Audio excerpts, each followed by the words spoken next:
우리 서로 인사하면서 시작했으면 좋겠습니다. 저를 바라보는 기준으로 오른쪽에 앉으신 분들이 잘 되고 있습니까? 이렇게 물어보시면 왼쪽에 앉으신 분들이 네, 잘 되고 있습니다 라고 이렇게 인사하겠습니다. 인사할까요?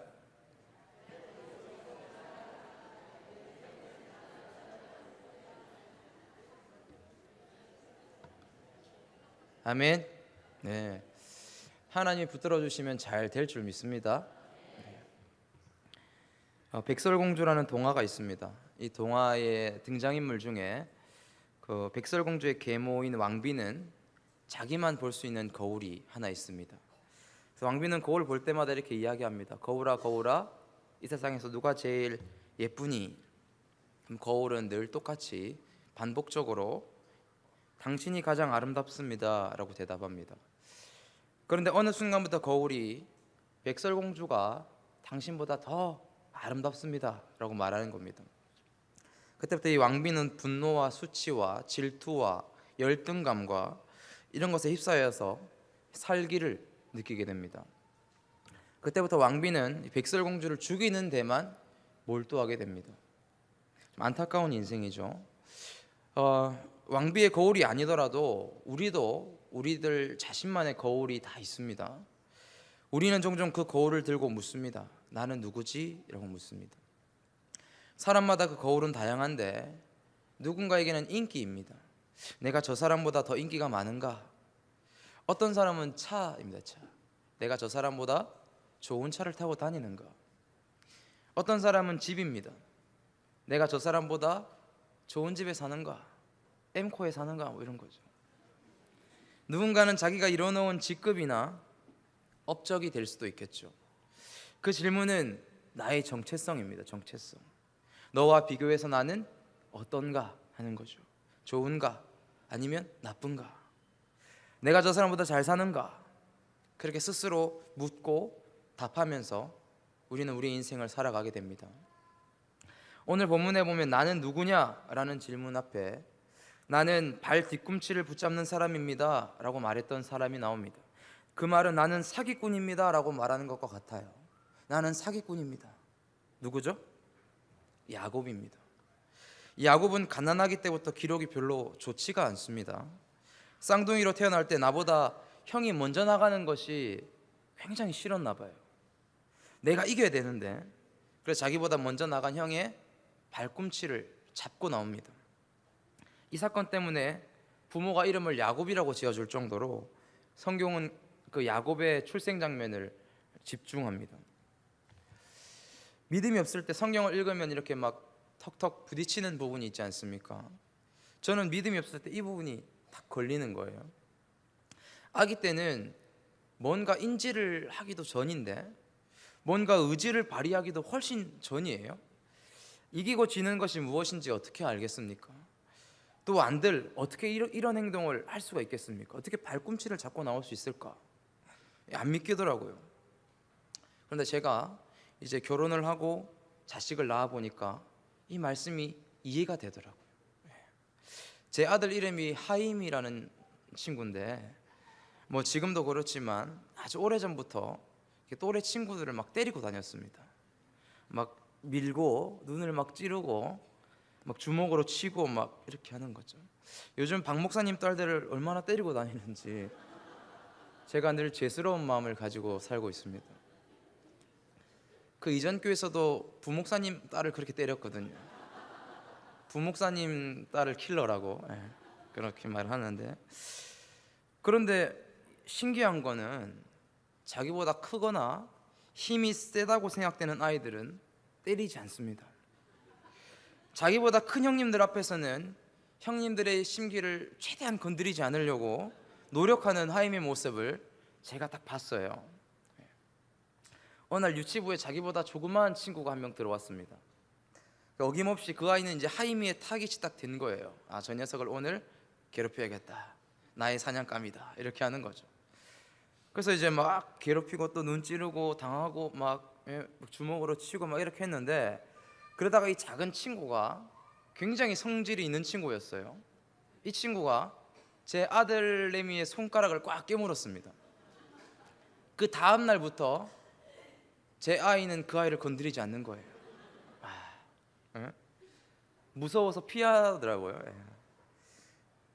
이거 어떻게 해야 알겠습니까? 이기고 지는 것이 무엇이고 힘의 우열을 모르는 이 아이가 자기의 이기적인 욕구를 따라서 행동하고 그릇된 본성을 강하게 드러내는 죄인으로 태어난다는 사실을 제가 자식을 통해서 알게 됐습니다. 그래서 시편 기자는 인간은 근본적으로 죄 중에 출생하고 죄인으로 태어난다는 사실을 말해줍니다. 내가 죄악 중에서 출생하였으며 어머니가 죄 중에서 나를 잉태하였나이다. 이것이 야곱이라는 독특한 인물에게만 혹은 제 자식에게만 해당되는 이야기입니까? 아니요. 우리 모두에게 해당되는 이야기입니다. 남에게 지지 않으려고 안간힘 쓰고 나와 내 가족을 지키기 위해서 타인을 속이는 일점을 가볍게 여기는 그런 완악한 마음을 우리 모두가 다 가지고 있다는 것이죠. 죄 중에 잉태되고 죄악 중에 출생하며 죄인으로 살다가 그 대가를 받을 수밖에 없는, 그 심판을 받을 일밖에 없는 우리를 구원한 것이 은혜인 줄로 믿으시기 바랍니다. 성경은 그에 대해서 계속 이렇게 이야기합니다. 야곱은 형의 장자권을 가로챕니다. 아버지에게 거짓말하여 형이 장자로서 받아야 될 복을 빼앗습니다. 그리고 형을 피해서 도망갔고 그 도망간 곳에서 만난 외삼촌이자 장인 라반에게서도 또 도망가야 됐습니다. 그러니까 집에서도 도망갔고 처가에서도 도망갔는데 이 갈 곳이 없던 그 야곱에게 아주 나쁜 소식이 들리는 거예요. 자기 목숨을 노리는 형이 군사 400명을 거느리고 자기를 맞으러 나온다는 소식입니다. 어떻게 하면 형의 마음을 진정시킬 수 있을까? 예물을 보냅니다. 그리고 처자식을 포함한 모든 소유를 다 건너보냅니다. 그리고는 아무도 남기지 않은 채 홀로 남습니다. 본문을 보시면 얼마나 겁이 나고 두려웠는지 뜬 눈으로 이 야곱이 밤을 지새입니다. 야곱이 처한 현실은 그 누구도 이 야곱을 도와줄 수 없고 뭔가 뚜렷한 해결책도 없는 혼자만의 고민과 고독 속에서 철저하게 고립됐던 순간입니다. 나 혼자 있는 시간인 거죠. 근데 그 순간에 우리 하나님이 찾아오시는 거예요. 위기 속에서 가족도 종도 없이 홀로 남은 이 야곱에게 하나님이 극적으로 찾아오시는 사건, 바로 이 사건이 오늘 본문에서 나올 브니엘 사건입니다. 야곱은 수없이 하나님의 도우심과 은혜를 체험한 사람입니다. 삼촌 라반을 막으셨을 때 야곱은 하나님이 나를 도우시는 분이구나 깨달았을 겁니다. 마하나임에서 하나님의 군대를 봤을 때에도 하나님은 나를 지키시는구나 깨달았을 겁니다. 그러나 야곱에게 하나님은 그저 바깥의 문제들만 해결해 주시는 존재로밖에 여겨지지 않는 거죠. 하나님을 마치 요술램프의 진이를 대하듯 그렇게 인격적으로 대하지 않았다는 것입니다. 부인할 수 없는 분명한 체험이 있음에도 불구하고, 부인할 수 없는 분명한 은혜가 있음에도 불구하고 그 야곱은 깨닫지 못하는 거죠. 지금 야곱의 최대 관심사가 무엇입니까? 지금 야곱은 무엇 때문에 번민하고 무엇 때문에 두려워하고 있습니까? 에서에게서 자기를 비롯한 모든 처자식과 재산을 보호하는 일입니다. 지극히 현실적인 문제죠.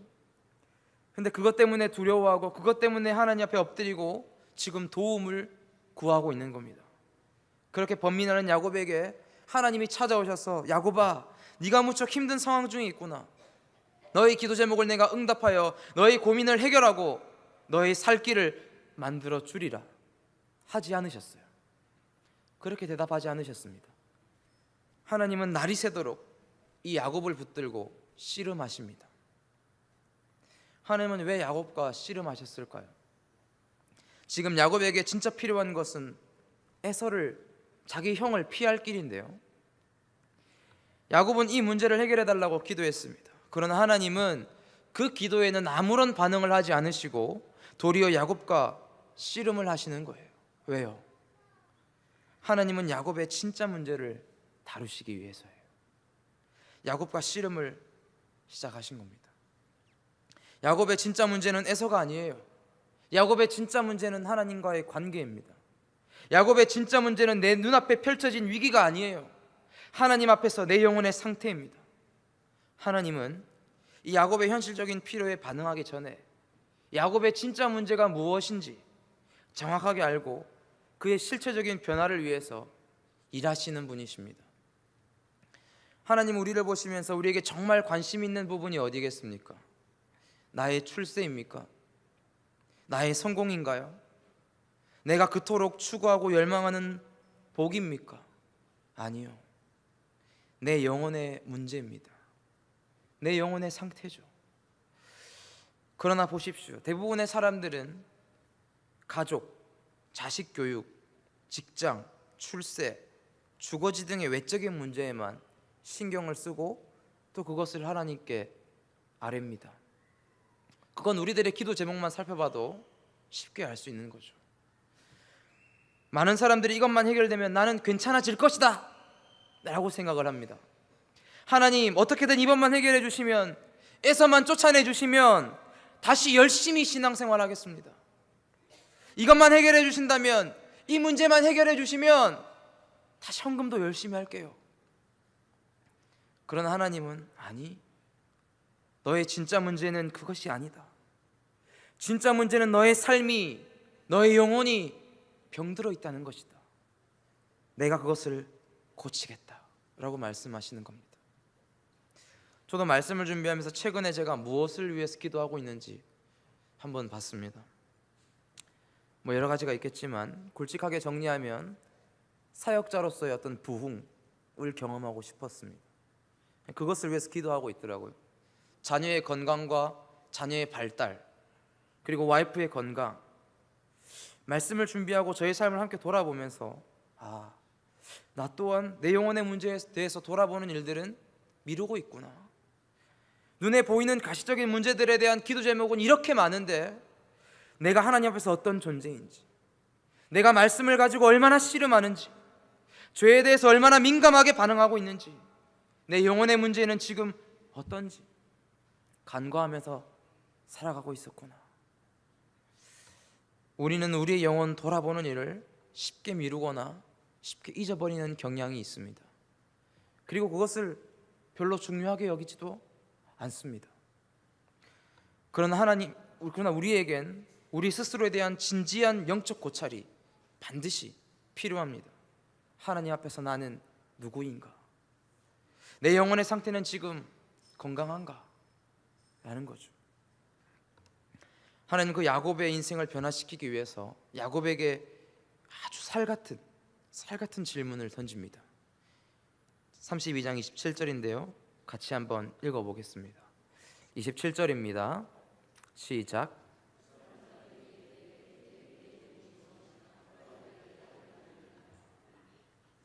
오늘날 일상 속에서 상대방의 이름을 묻고 또 자기의 이름을 말해주는 것은 사실 그렇게 어려운 일이 아닙니다.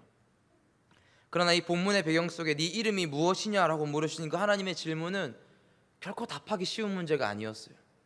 왜냐하면 이 야곱이 살던 당시에 사람들이 이름을 지을 때는 그 사람의 성품이나 그 사람의 인격이나 그 사람의 어떤 의미를 담아서 자녀의 이름을 지어주는 습관이 있었거든요. 따라서 당시 이름을 묻는 일은 곧 그 사람의 성품과 특성에 대해서 말해달라, 당신이 어떤 인생에 대해서 살아왔는지 말해달라 하는 것과 동일한 메시지고 질문인 것입니다.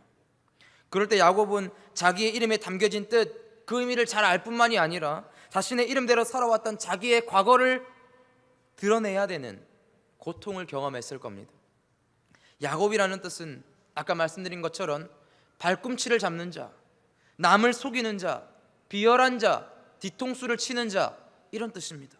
그러니까 나는 야곱입니다 라고 말하는 것은 나는 사기꾼입니다, 나는 평생을 남을 속이며 살아왔습니다, 그렇게 말하는 것과 동일한 거죠. 본문에는 곧바로 야곱입니다 라고 기록되어 있지만 그 하나님의 질문과 야곱의 대답이 오가는 그 실제 현장에는 분명한 시간적인 간격이 있었을 겁니다. 야곱은 이 질문에 답하면서 자기의 삶이 얼마나 뒤틀렸는지, 자기의 삶이 얼마나 망가졌는지 그 자기의 인생을 바라봐야만 했을 겁니다. 형을 속여 장자권을 빼앗고 아버지를 속여 하나님의 축복을 얻으려는 것, 그것 때문에 도망자의 삶이 시작되고 삼촌을 속이고 내 삶이 이리도 헝클어졌구나.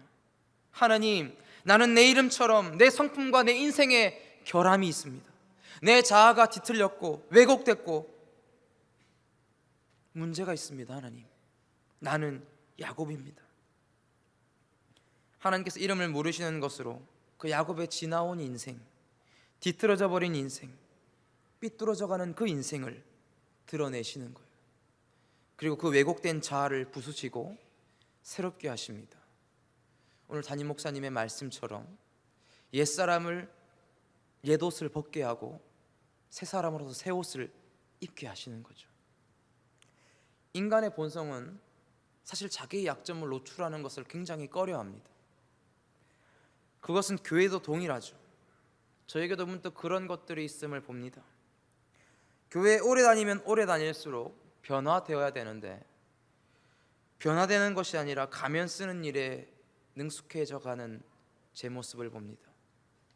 내가 맡고 있는 직분 때문에, 나는 목자이기 때문에, 나는 임원이기 때문에, 내가 맡고 있는 그 무엇 때문에 안 괜찮은데 괜찮은 척, 내 안에 은혜가 없는데 은혜가 있는 척, 내 영혼은 이미 메말라 버렸는데 풍성한 삶을 사는 척을 할 수도 있다는 것입니다.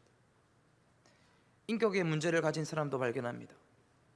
자기가 한 일에 대해서는 반드시 인정받아야 되는 사람, 모든 일이 무조건 내 중심으로 돌아가야 직성이 풀리는 사람, 걱정이 많은 사람, 상처가 많은 사람, 문제가 생길 때마다 숨는 사람. 제가 그렇단 말이죠. 제가 그렇기 때문에 우리는 더더욱 이 질문 앞에 우리의 약점을 노출해야 되는 겁니다. 무엇이 우리를 드러내겠습니까? 우리의 연약함, 우리의 허물과 약점, 무엇이 우리의 그 약점을 드러내겠습니까? 말씀입니다. 믿으시면 아멘 하시기 바랍니다. 히브리서 4장 12절에 이렇게 나와 있습니다. 13절까지 제가 한번 읽어드리겠습니다. 하나님의 말씀은 살아있고 활력이 있어 좌우의 날선 어떠한 것보다 예리하여 혼과 영과 및 관절과 골수를 찔러 쪼개기까지 하며 또 마음의 생각과 뜻을 판단하나니 지으신 것이 하나도 그 앞에 나타나지 않음이 없고 우리의 결산을 받으실 이의 눈앞에 만물이 벌거벗은 것처럼 드러나리라. 하나님 말씀이 우리를 노출시킵니다. 이때 우리는 그 말씀의 조명 앞에 솔직하게 반응하셔야 돼요. 목장 모임할 때 내 약점을 저 집사님이 들으시면 어떻게 나를 바라볼까, 그런 걱정하지 마시고 목장에서 말씀이 막 이렇게 활발하게 일어날 때 내 약점을 솔직하게 노출해 하셔야 되는 겁니다. 하나님, 저는 지금까지 문제없이 잘해왔습니다. 그런데 다른 사람들이 저를 다 오해하고 있습니다. 도대체 왜들 저러는지 모르겠습니다. 저는 이때까지 잘해왔거든요. 만약 우리가 이렇게 반응한다면 우리의 믿음의 다음 걸음을 우리는 걸어갈 수가 없는 거죠. 말씀 앞에 솔직히 반응하셔야 돼요. 하나님, 나는 부족한 사람입니다. 하나님, 나는 연약한 사람입니다. 오늘도 저는 무너집니다. 하나님, 나를 고쳐주십시오. 하나님은 그 시점 이후에 야곱을 축복하시고 그 증거로 야곱의 이름을 바꾸십니다. 뭐라고 바꾸시죠? 28절입니다. 같이 한번 읽어보겠습니다. 시작.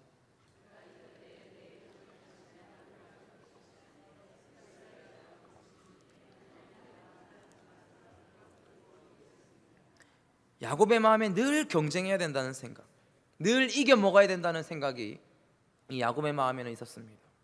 그는 장자권을 위해 다투었고 이겼습니다. 그는 아버지의 축복을 위해서 다투었고 이겼습니다. 그는 삼촌 라반과 더불어 다투었고 이겼습니다. 그는 사람들과 더불어 다투었고 이겼습니다. 너는 일평생 사람을 이기려고 애쓰며 모든 에너지를 거기에 다 쏟았다. 그러나 이제는 나를 이기는 자가 되라. 너의 잘못된 자아, 뒤틀린 그 인생을 내가 고치겠다. 이제 죄악된 옛사람의 모습을 벗어버리고 네가 나를 이겼기에 이제부터 너를 이스라엘이라 부를 것이라. 이기다니요? 야곱이 하나님을 힘으로 이겼나요?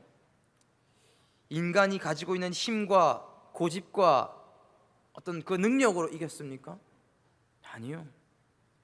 말씀 앞에 자기를 노출시키고 도리어 자신의 연약함과 부족함을 드러낼 때 하나님이 아니면 안 됩니다.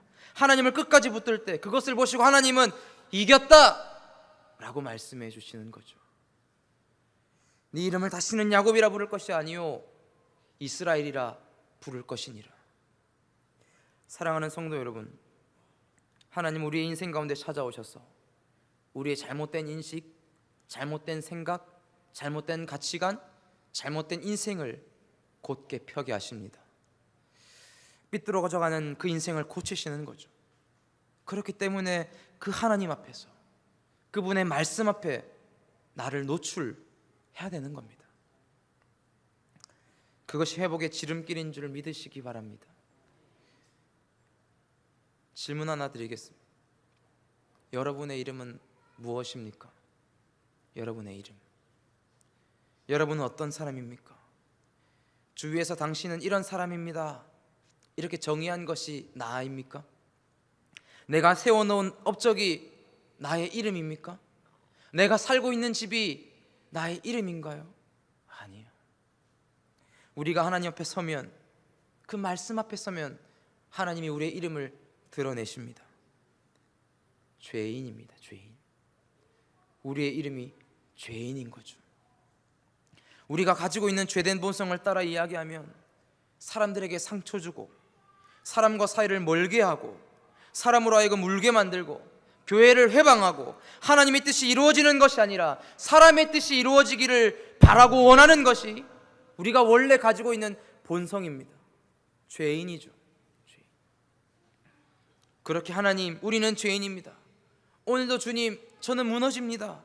주의 은혜가 필요합니다. 나를 불쌍히 여겨주시고 나를 긍휼히 여겨주십시오 라고 고백할 때 야곱이 자신의 이름을 말했던 것 같이 우리가 우리의 실체를 주님 앞에 고백하면 하나님은 당신의 말씀의 빛 앞에 자신을 노출시키는 자들에게 거룩한 새 이름을 부여하십니다. 그 이름은 의인입니다. 의인. 그 이름은 성도입니다. 그 이름은 교회입니다. 사랑하는 성도 여러분, 저와 여러분의 새 이름이 하나님의 정결한 신부임을 기억하시길 바랍니다. 생각해보면 저도 야곱과 마찬가지의 삶을 살았던 것 같습니다. 잘못된 자아를 붙들고 그것으로 막 씨름하고 그것에 붙잡혀 살아왔던 것 같습니다. 제 이야기를 잠깐 드리자면 저희 부모님은 제가 어렸을 때 이혼을 하셨습니다. 2번 하셨거든요. 2번. 그러니까 어린 나이에 엄마의 사랑을 받아먹고 자라야 될 시기에 엄마의 자리가 없는 겁니다. 제가 처음 제 인생에서 4살 때 경험한 인생의 거절감입니다. 기억에도 없던 그 어린 시절 어머니에게 버림받은 그 기억이 저를 평생 이렇게 이끌고 갔어요. 교회에서 자라면서도, 교회에서 리더 역할을 하면서도, 그리고 결혼을 해서 사역자가 된 순간부터도 계속. 그래서 저는 늘 어두운 사람이었습니다. 그래서 집사님들이 항상 저를 보면서 걱정하셨어요. 나중에 네가 사역을 나가야 되는데 그렇게 어두워가지고 그럼 성도들이 니를 보면서 실족한다 해? 이러면서. 믿어지시지 않으시죠? 지금 보면 굉장히 밝은 사역자인데 제 과거에는 그랬습니다. 그래서 저의 내면에는 어떤 말들이 저를 계속 괴롭혔냐면 이런 말들입니다. 사람들이 나를 싫어할 거야. 사람들이 나를 또다시 버릴 거야. 나는 어딜 가든지 환영받지 못해. 이 말들이 계속 제 안에서 이렇게 맴돌고 있었어요. 대인관계가 제일 힘들었죠. 사람을 사귀고 사람들을 알아가고 그런 것이 저에게 너무나도 힘든 일이었습니다. 근데 어느 날 예배를 드리는데 하나님께서 아주 분명하게 야곱에게 찾아오셨던 것 같이 저에게 찾아오셔서 말씀하셨어요. 그동안 애정결핍이, 열등감이 너를 이끌어왔다고 생각하니? 아니, 네가 알지 못했겠지만 어제도 나는 너를 이끌어왔고 오늘도 너를 인도할 거고 내일도 너와 함께 할 거야. 내가 너의 주인이 될 거야. 내가 네 인생의 항해자가 될 거야. 그 음성이 너무나도 분명하게 들려왔습니다. 잊을래야 잊을 수 없을 정도로. 각인이란 말 아시죠? 각인. 제 마음 한판에 탁 새겨진 거죠. 지나고 보니까 성도님들에게 너무 감사한 겁니다. 성도님들에게 그 사랑과 관심과 기도의 후원과 그 많은 것들을 받았어요. 성도님들이 제 설교 마루타가 돼주신 거였거든요. 초짜 전도사가 잘하면 얼마나 잘하겠습니까? 그래서 막 제가 막 그 녹음한 파일이라든지 그런 게 다 제가 모아놨거든요. 그 막 들어보면은 막 혀깨 물고 주고 싶은 그런 설교를 막 제가 했었어요. 막 손발이 막 오그라들다 못해 막 잘릴 것 같은 그런 설교를 제가 했는데도 불구하고 성도님들이 은혜 받았다고 해주시고 위로가 됐다 말씀해 주시고, 그게 너무나도 지금 보면 감사한 거죠. 제가 무언가를 탁월하게 잘해서 좋아하시는 게 아니었어요. 제가 무언가를 이루어내서 좋아해 주시는 게 아니었어요. 제 존재 자체를 하나님의 사랑으로, 아버지의 마음으로 품어주신 거죠. 그래서 제가 이 자리에서 메시지를 전하게 된 겁니다. 제가 창세기를 쭉 읽으면서 원래 다윗이라는 사람을 가장 좋아했거든요. 왜냐하면 다윗을 하나님이 딱 기름 부으실 때 그 용모와 키를 보지 않으셨어요. 제가 다윗이 너무 이 공감대 형성이 되고 너무 좋은 거예요. 너무 극하게 반응하시는데 다윗이 좋았는데 제가 창세기를 읽으면서 야곱이라는 사람을 굉장히 좋아하게 됐습니다. 야곱이 애굽의 총리가 된 적도 없고 어떤 믿음의 각오를 보인 적도 없지만 그는 하나님께 평생 동안 다듬어진 사람이었습니다. 그리고 마침내 모든 자에게 축복의 통로가 됐습니다. 야곱도 저희와 같이 끊임없이 자충우돌합니다. 다리가 부러질 때까지 하나님께 덤빌 줄도 알고 한없는 은혜를 줘도 여전히 세상이 좋다고 세상을 쫓습니다. 야곱의 모습이 꼭 제 모습을 보는 것 같아서 야곱에게 그렇게 마음이 또 가더라고요. 그런데 야곱에게는 강점이 있는데 그런 야곱에게도 강점이 하나 있었어요. 그것은 야곱은 여전히 세상적이지만 하나님이 말씀하실 때 딱 바로 반응한다는 사실입니다. 사람들은 고난을 겪으면 자기 인생이 무너졌다고 생각하는데 하나님은 그 고난과 위기를 통해서 야곱을 이스라엘로 만들어 가셨습니다. 야곱을 이스라엘 되게 만드신 그 하나님, 그분께서 우리도 온전한 하나님의 사람으로 만들어갈 줄 믿으며 함께 믿음으로 나아가게 되기를 주의 이름으로 부탁드립니다. 같이 한번 기도했으면